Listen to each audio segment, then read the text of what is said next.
in the day when every neighborhood had a shopping center. In the back of that shopping center was the video store. And in the back of that video store were the videos that stood the test of time. These are the Back Rack videos.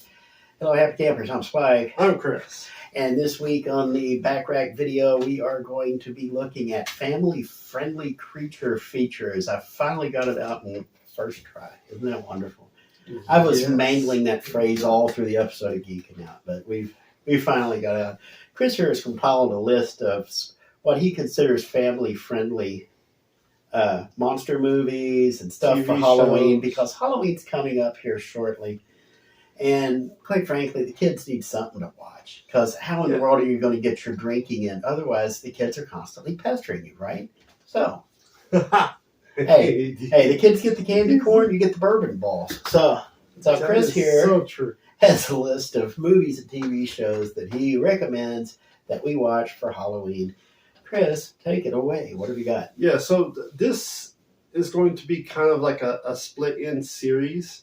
So it's like this time around, friendly, The family-friendly stuff. friendly horror film, Halloween movies that is safe for the whole family to watch. And then we'll get into like horror movies that isn't really well known, but I think it's worth looking for. And then the big ones. Lost Haunted Treasures, and then we'll look at the big stuff. Those will each be different episodes.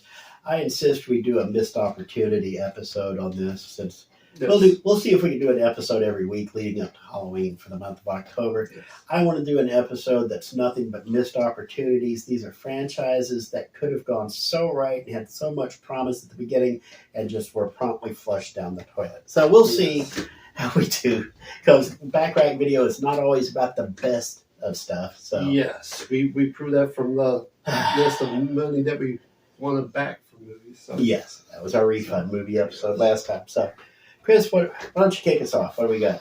Okay, well, first of all, now understand, I have not seen this list, so every reaction I have is going to be open and honest. So all right. Let me have it, big boy. All right.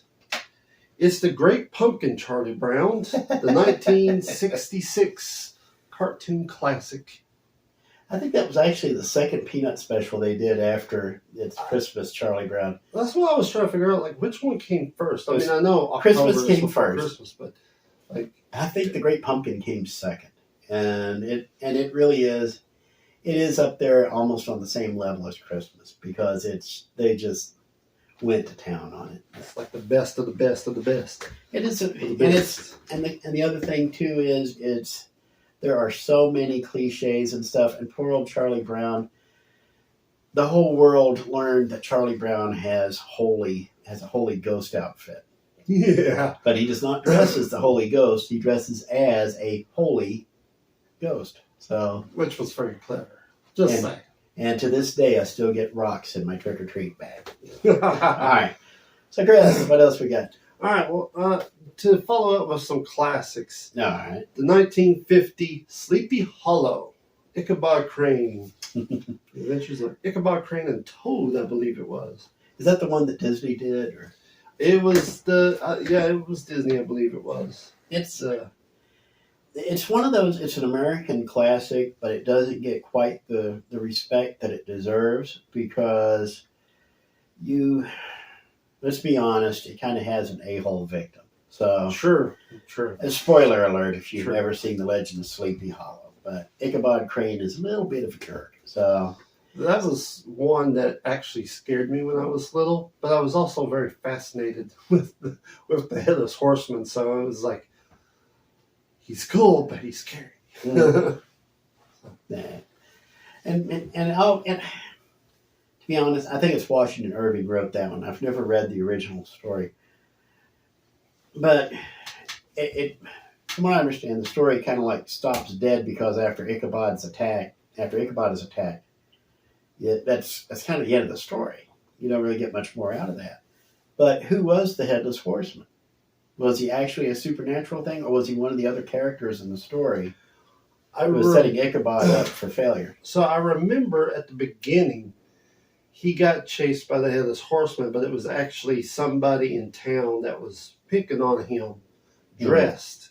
So it wasn't actually the Headless Horseman. And then later on, the real Headless Horseman did show up. Yeah. So, and then I think that's when Ichabod disappeared, Yes. I believe. Yep.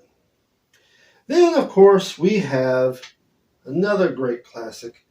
Well, it's actually a remake of a classic, Then. but 1986 Little Shop of Horrors.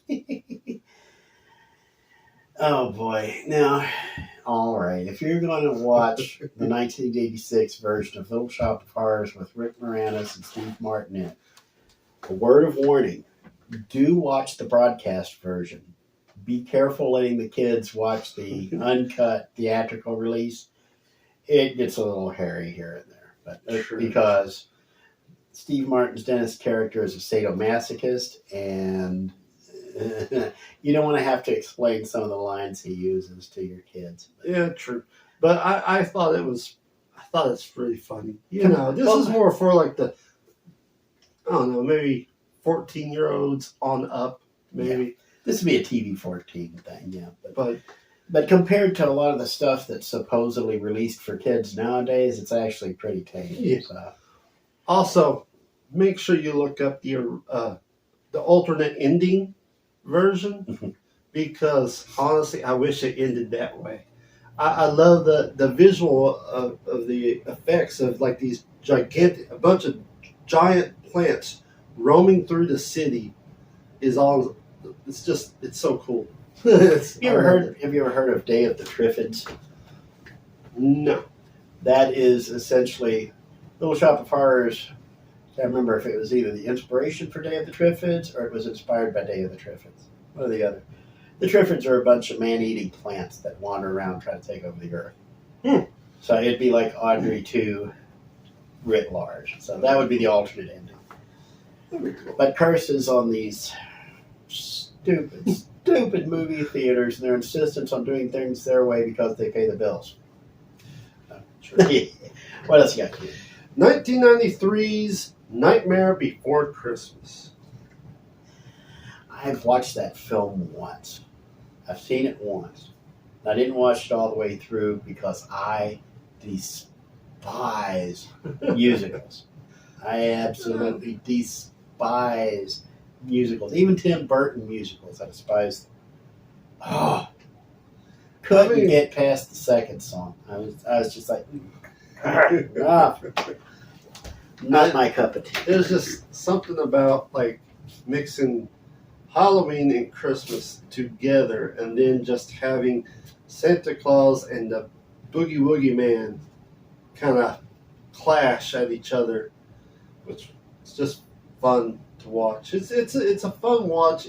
It might be a little eerie for kids, but at the same time, it's that kind of has that Addams Family vibe to it. Yes, where it's gothic, but it's kind of a campy gothic. Yes. And honestly, it's kind of gone the Christmas Story route, where it's gotten bigger over time as people watch it more and more. They start to like it more and more. Just like a Christmas Story.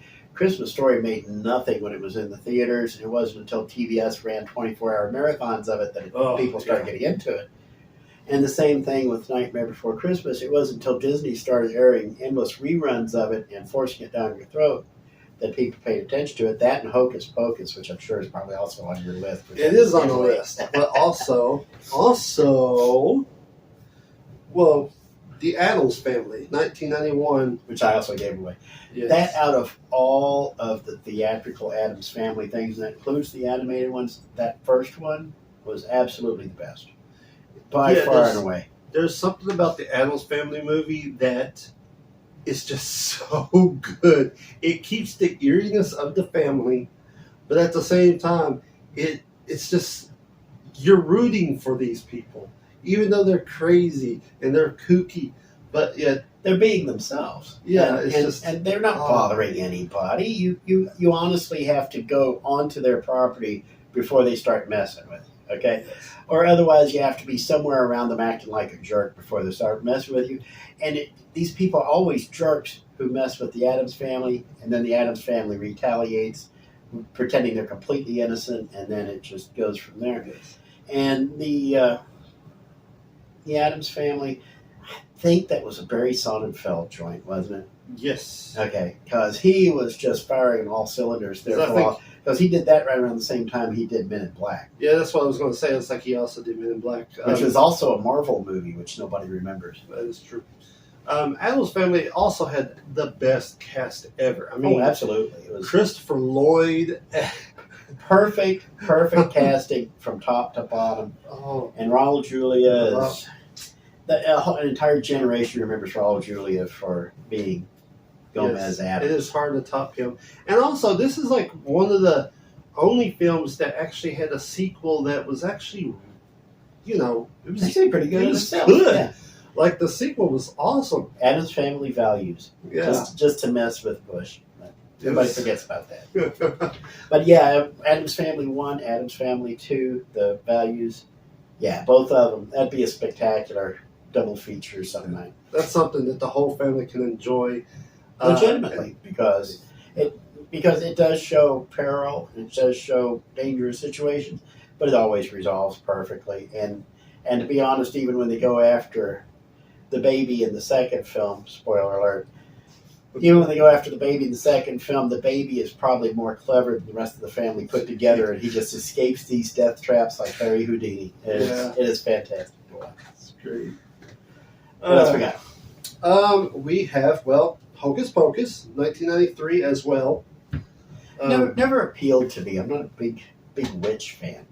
The only witch film I liked, and this is not a family film, but we should discuss it sometime on Wasted Opportunities.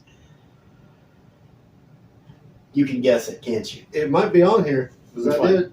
Witches? No. Halloween 3, Season of the Witch. Everybody hated that film because Michael Myers wasn't in it, but I'm telling you, if you have not seen Halloween 3, Season of the Witch, you should watch it, but we'll go into it some other time on another episode of Backrack Video. But it is absolutely worth the watch. It is the only gory film I will watch. Willingly. I absolutely adore that film. Because mainly because I get to see little children's heads turn into piles of maggots and worms and millipedes. Good times. Good times. Oh, what else you got, Chris? 1995, my personal favorite, Casper, the live-action movie starring Bill Pullman and the amazing Christina Ricci, along with what was the what's his name? You got me from Monty Python. John Cleese? No. The shorter dude. Eric Idle? Yes. Okay. Just that, I love Casper. I've never watched the film. Don't want to watch the film. There was a period there. There was a period there for about 10 years when Richie Rich was a thing, and Casper was a thing, and Wendy was a thing, and then Archie started making his comeback with Sabrina the Teenage Witch, and then you had Afterlife with Archie, and nobody just really paid attention to the Harvey stuff anymore. Last I heard, Harvey belongs to Classic Media. Those are the guys who own like Rocky and Bullwinkle and a bunch of old TV shows and stuff. The Lone Ranger, I think, belongs to them. Casper was just one of my favorites because, I don't know, like the crazy uncles that was just added in there, who, like, you had Stinky, Fatso, and Stretch. Yeah, the three. And they were all just... Those three were always the attraction to me. I always liked Spooky more than Casper, because Spooky was a tough little ghost. That's tough with 2 F's. He always had a little bowler hat, and he had like little freckles and stuff, and he would not take the Ghostly Trio's guff at all. I always liked Spooky. You would. No Spooky movie yet, though.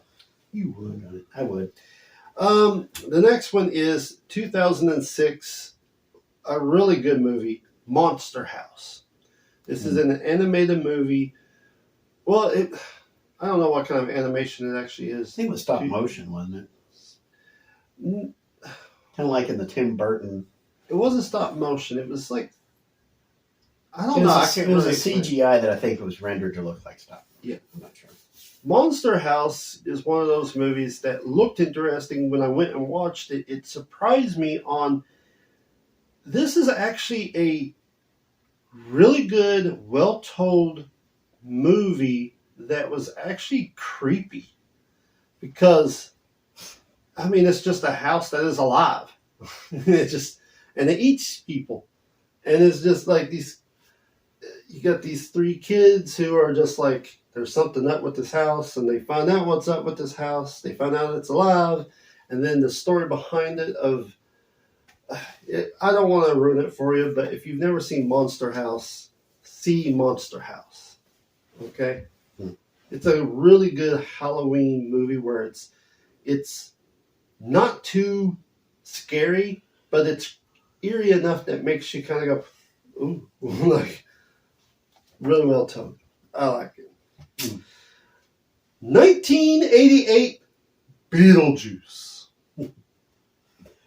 Beetlejuice was the one that, I mean, my goodness, they actually made a cartoon series out of that one. The original, the movie itself, again, it's one of those where you might want to go with a theatrical version because there are a couple of risque parts to it. Like I said, by and large, compared to modern kids' shows and movies and stuff, it's pretty tame. But where he gets suckered into a house of ill repute, we'll say, just to get him out of the ghost's hair for a little while. Yes. Yeah, that was... But the cartoon show, one of the best Saturday morning cartoon shows, which incidentally reminds me, we have back rack video episodes to do on Saturday morning cartoons at some point. Yes. That's going to be further down the line, probably New Year. But. And speaking of the Beetlejuice cartoon series, I happen to have the series. I purchased it. It is mine. That's the best way to do it. And remember, I've told you before, buy the physical media because you have no idea how long they're going to leave the streaming stuff up and alone. So either which way you want to go with, the movie Beetlejuice or the cartoon series. I actually think the series was better than the movie. I really did. I still can't wait for the sequel, though. Yeah, we'll see what happens. Can't wait. 1990s, The Witches. Now, this is, of course, I believe it is Jim Henson that did this one. Mm-hmm. Had Angelica Houston of basically a convention full of witches that meet up, turn kids into mice. It's wild. It's crazy. It's out there. And it's really underestimated. Yes. Very few people talk about that one. But that was one of Jim Henson's last projects, too. But yes. Very good movie. Very good movie. Doesn't get anywhere near the respect it should. I'll admit that. That is true. Really good movie. This one is not... I don't know if anybody went and saw this movie. 2018's The House with a Clock in Its Walls. I remember it was in the theaters for about 5 minutes because I was looking at the clock. Yeah, it was one of those movies that has Jack Black in it, based off of I believe a book series. Mm-hmm. I went and watched it, and it really surprised me on how good it really was, and nobody talks about it, which is just insane to me because it's one of those that is like it's really good. It's up there with like Goosebumps and everything, but it's I don't know. There was just something about it. It has a special thing. I think it's going to turn out to be one of those sleeper movies that probably not our kids will discover, but our grandkids will discover, and they'll look at it and like, hey, look at this cool old movie, and there we go with the Christmas Story all over again. So it'll probably have a life here in about another 10 years, 15 years or so. Yeah. And speaking of Goosebumps. I was wondering when that was going to show up. And I'm not talking about the movie. I'm talking about the TV series.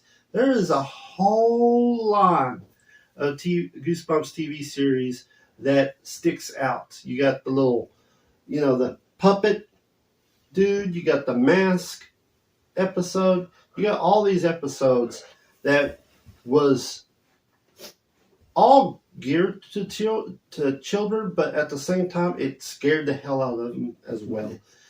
And it's something that like I feel like Tim Burton or Stephen King would just come up and be like, "Hey, I want to do something for kids," and Goosebumps.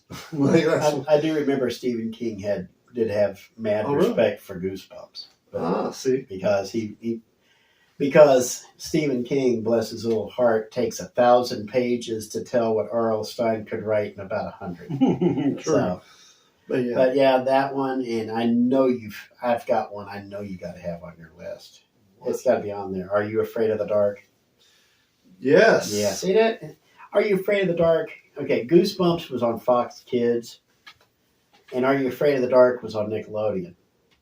Goosebumps was that kind of goofy. It was a little bit goofy, a little bit scary, and kind of that kind of oddball. Are You Afraid of the Dark was on cable television, which means it got a little more cerebral, it got a little more menacing, and it always had just that little underlying hint of menace to everything it did that the broadcast version was not allowed to do. So it could actually go what were they called? The Midnight Society? Yes, the Midnight Society. The Midnight Society, where we'd sit there and tell each other scary tales and stuff to see who could get over. They could get away with things that R.L. Stine couldn't on the Fox Kids network, especially. I was a big fan. And of course, that was what gave M. Night Shyamalan his start. Was Are You Afraid of the Dark? I didn't know that. Well, that's what took him mainstream, because he did several episodes with these twist endings that nobody could see coming, and then he got a reputation for that. That's how he got the film contract. I didn't know that. According to the skull. What do I know? I don't care enough to actually research. That is like one of my favorite ones. And another great TV series that doesn't really get as much credit as it should, that is up there with Goosebumps, and that one is Erie, Indiana. Okay, I was wondering when you were going to bring that one up, because I knew you couldn't resist that one. Oh, that was also one of my favorites. Erie, Indiana was just... That was one of those that was on NBC Saturday mornings, and nobody watched NBC Saturday mornings by the time it was over. That's true. Back in the 90s, nobody watched NBC because it was nothing but Saved by the Bell and about 3 or 4 other live action sitcoms that were just like it. But Erie, Indiana was a saving grace. Not nearly as good as a show that was equally weird but never creepy was The Adventures of Pete and Pete. Yeah. Now, The Adventures of Pete and Pete, I could watch that stuff all day long. Erie, Indiana always struck me as kind of a cross between The Adventures of Pete and Pete and Ferris Bueller's Day Off. That's why Erie, Indiana always struck me. Or maybe like Parker Lewis Can't Lose, which was the knockoff of Ferris Bueller, but it was greatly superior to the Ferris Bueller TV show. But we're talking about family-friendly creature features. I'm going to shut up now and let you go. Otherwise, I'm going to wind up doing the Saturday morning episode whether I want to or not. We'll have to now. What we got left? All right, we got a few more. Yay. This movie was a Disney Channel made movie. They did a couple of movies like Under Wraps and something from outer space. I don't know. But this one was probably my favorite of all time. And if I could find it on DVD, I would be in heaven. It's called Don't Look Under the Bed. It came out in 1999. It is about this girl's imaginary friend who disappeared a long time ago, comes back because her little brother had an imaginary friend and was told, you got to grow up, start acting like an adult. And it turns out that what happens to imaginary friends is that they turn into the boogeyman. Through neglect, I guess. Yes. So that's what the whole series is about, and it is such a good movie. It is probably the best Disney Channel made movie that it is amazing. It is just amazing. But yes, Don't Look Under the Bed. Check that out. It is so good. Then, of course, we have, here we go, The Little Vampire that came out in 2000. This movie, I'm trying to remember like the plot line, but I remember loving it, and I know that it is one of those cult classics that people are like, if you said it, everybody's like, oh, I love that movie. I've forgotten that that movie even exists. Like myself, because I have. I remember it had, I think it's Jonathan Litnicki, I think he was. He was like a little blonde-headed kid with glasses and just a total dorky little kid that was on the rise for a little bit and then totally disappeared. And there was a scene where they go into the barn and all the cows turn into vampires because they're hanging from the from the rafters of the barn. It's a cute movie. It was a really cute movie. But yeah. Yeah, it sounds cute. A bunch of kids hanging by their feet from the rafters. What else you got? 1989 Little Monsters. Oh boy, you keep talking about this film. He talks about this film about twice a year. He is convinced that it's worth watching. I don't know. Little Monsters? It is great. You have Howie Mandel. Strike one. Oh, yes, don't like I told Howie? you strike one. Don't like I'll Howie? fool you with Oh, you got Howie No deal. Mandel. No You deal. have Ben Savage. No deal. Strike two. Oh, no. Also, twice a year, also give him It's- heck for liking the film. It's a great movie. It's kind of up there with like the Goonies a little bit, except that it deals with an underground world full of monsters that live under your bed or in your closet. Kind of like, wow, kind of like Monsters Inc. in a way. Mhm. Well, that just blew my mind. Mm-hmm.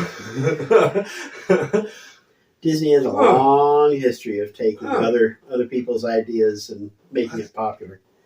As the anime guy who did Kimba the White Lion, where his residuals are. But it's an underworld of monsters, and one of the kids falls into this little thing that gets kidnapped by a monster. So the brother goes after him, which in this world with the help of Howie Mandel's character. And it's actually I don't know if Jim Henson actually had anything to do with this, but it does seem like there's like a little hint of Jim Henson type of creature. Thinking back through the years, Frank Oz may have been involved in that because he did do several films of his own. And are you done? Yes. Because you have left a big one off, and I can't believe you missed it. What? Gravity Falls. Yep. On Disney Plus. All right. Gravity Falls was the last great show that Disney Channel has done, in my opinion. Seeing it's about a pair of twins who are sent off to their uncle's rip-off scare camp, but they show up in Gravity Falls and all this weird stuff happens. It's kind of like Twilight Zone meeting Steven Universe in a way. It's weird, and it's got all kinds of things, and it has this self-contained, underlying storyline that runs from episode 1 to the last episode, and it just feeds on itself, and it just grows on you, and the stakes get higher and higher as you go through one silly episode after another, and then suddenly, by the time you get to that last season, it seems silly on the surface, but it's not. And if you've been paying attention, you know what's really at stake. And it's that very rarest of all shows that takes their kids. It doesn't treat kids like kids. It treats kids like somebody who is enjoying their story, as a fan of their story. So it doesn't matter whether you're an adult or a kid. They're talking to you on the same level, and it just works. It's a great thing. Like I said, one of the last great things that Disney has done. Which, of course, they had to cut it completely short. And it's also one of those that is actually really surprisingly good on how the storytelling is of, you got your goofiness, and then there's some episodes that are honestly really creepy. Mm-hmm. Like really creepy. But then the other thing too is you can tell they had the story figured out before they even wrote the first episode. He had all the plot beats down, all the writers and the creators and stuff. They knew exactly where they wanted to be, when they need. They had all the story beats laid out. They started here, and then they knew that by this episode they needed to be here. This episode they need to be here. This episode here. We go to a second season, we need to be here. A third season, need to be here. Get to the last season, needs to be here. Here's for the final movie, and just laid it out logically. Great storytelling, one of the best storytelling examples on this list, to be honest. So yes, and the fact that you brought that up and I forgot about it, I applaud you. I do that from time to time. I have been known. I have been known to stay awake through an episode once in a while.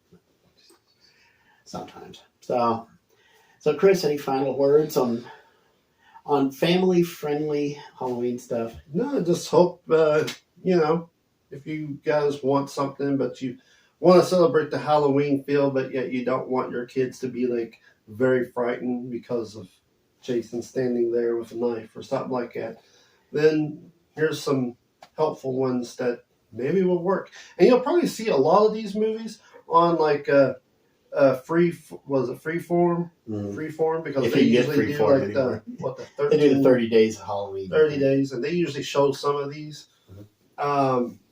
But yeah, there's a lot out there. Keep your eyes open. Use your streaming device's search function, and you'll find a bunch of these things. Okay. And they're actually worth hunting out. Hopefully, you'll find a couple that you haven't had a chance to see before, and hopefully we're able to turn you on to something different and new that you hadn't seen before. So well, if we're done, then we'll just go ahead. We'll close up shop here. So until next time, Spike, Chris, be kind. rewind. Bye.